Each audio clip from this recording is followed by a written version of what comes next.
discussion on Unit 3 mutual funds and wealth management, and now we look at the various other categorizations of mutual funds.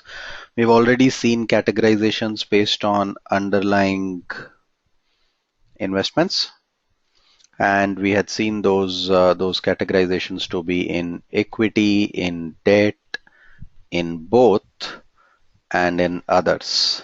Right, so those are the four kinds of categorizations based on the underlying investments that we had seen. Now we look at more ways of categorizing mutual funds, which is, are we going to categorize it based on investment restrictions, when and when you cannot invest? Method of purchase, do you purchase it yourself or do you go through an intermediary that comes in?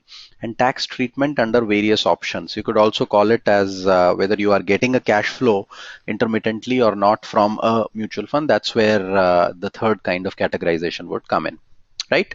Now, remember in the first one, the categorization was based on what was the underlying. In some of the second, third, and fourth ones, it's the same portfolio that we're looking at, just that they're getting categorized in different ways, right? Let's take a look at the first one. So based on investment restrictions, what we call as the categorization is a fund called open-ended or closed-ended fund. We will look at this in more detail as we go along. Based on method of purchase, you could either purchase it directly or it is into something called as a regular plan.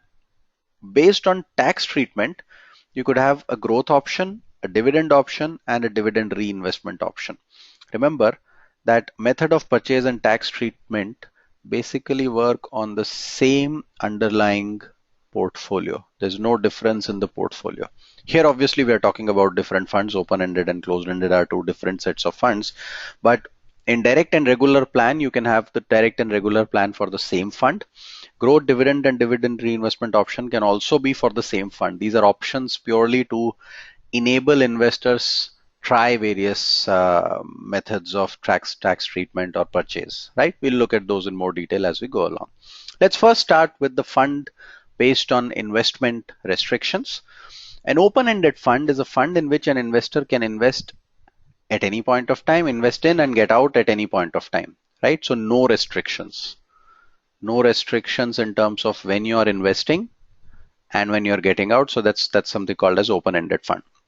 A closed-ended fund has some restrictions in terms of when you can invest or redeem.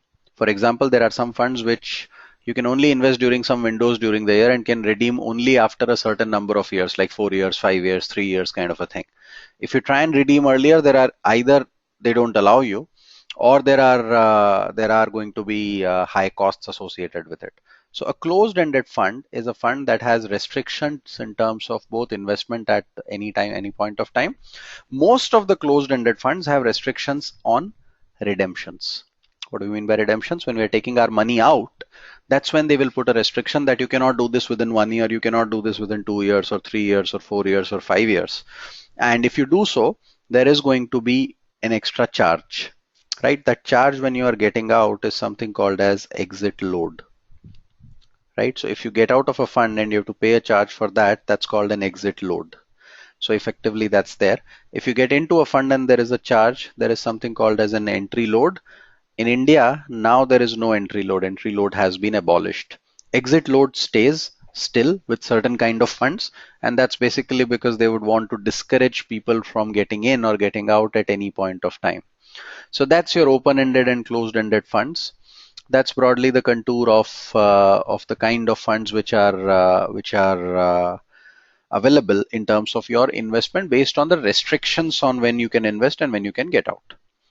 Then you go to the next one, which is now going to look at the same fund. So it's the same underlying portfolio. You can either purchase it via an advisor or a bank or an intermediary, right? That's called a regular plan. What happens here?